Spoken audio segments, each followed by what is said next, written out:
Hello everyone, আসসালামু আলাইকুম। আমি নাজমা খান। আলহামদুলিল্লাহ ভালো আছি। আপনারা সকলে ভালো আছেন তো? আজকে আমি আপনাদের সাথে ডেইলি ব্লগে একটি মজার রেসিপি শেয়ার করব। সেটি হচ্ছে পটলের খোসা ভর্তা। আমরা পটল কম বেশি সবাই খাই, কিন্তু খোসাটা কে কী খায় বা না খায় বা কীরকম প্রসেসিংয়ে কে খায় সেটা তো হয়তো অনেকেই জানি না। তাই আমি আমার প্রসেসিং মতো আপনাদের সাথে শেয়ার করতেছি। প্রথমে আমি পটলগুলো সুন্দর করে ধুয়ে নিয়েছি। এখন আমি পটলের খোসাগুলো ছাড়িয়ে নিতেছি, পটল থেকে আলাদা করতেছি।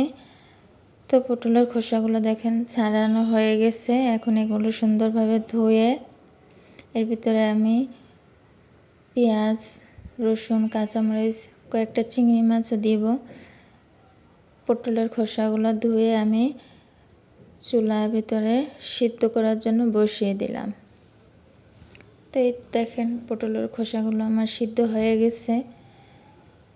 তো আপনারা যারা আমার পেজটি এখনও ফলো করেনি, প্লিজ আমার পেজটি ফলো করে দিবেন। আর যারা আমাকে ভালোবাসেন তারা আমার ভিডিওটা পুরোটা দেখবেন, একটা লাইক কমেন্ট শেয়ার করে যাবেন, নতুনদেরকে দেখার সুযোগ করে দিবেন।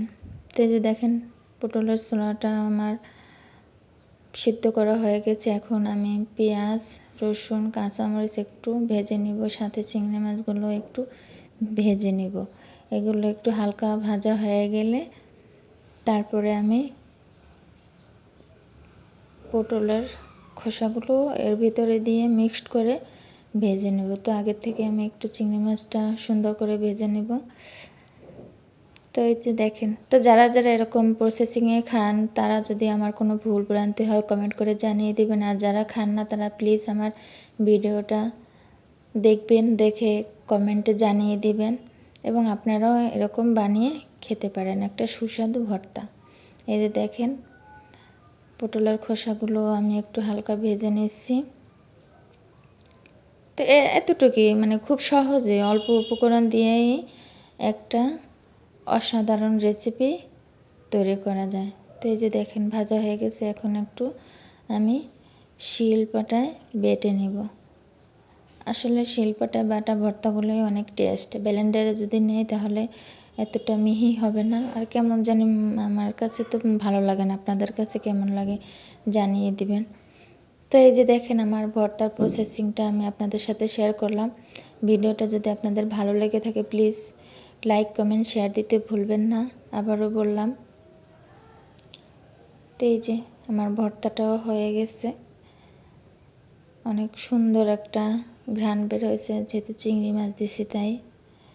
এখন আমি কয়েকটা শুকনো মরিচ ভেজে হাতে ডলে নিব, একটু সরিষার তেল দিয়ে মেখে নিব। তো এই যে দেখেন মেখে নিচ্ছি।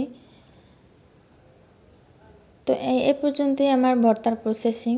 এখন আমি পরিবেশনের জন্য একটা ছোট ফ্রিজে উঠিয়ে নিব সুন্দর করে। ভর্তাটার থেকে অনেকটাই মানে লোভনীয় একটা ভর্তা। আর আমার মনে হয় কম বেশি ভর্তা সবাই পছন্দ করে, সবারই ফেভারেট আমার মতোই। এই যে আমি ভর্তাটা উঠিয়ে নিয়েছি। তো এই যে হয়ে গেল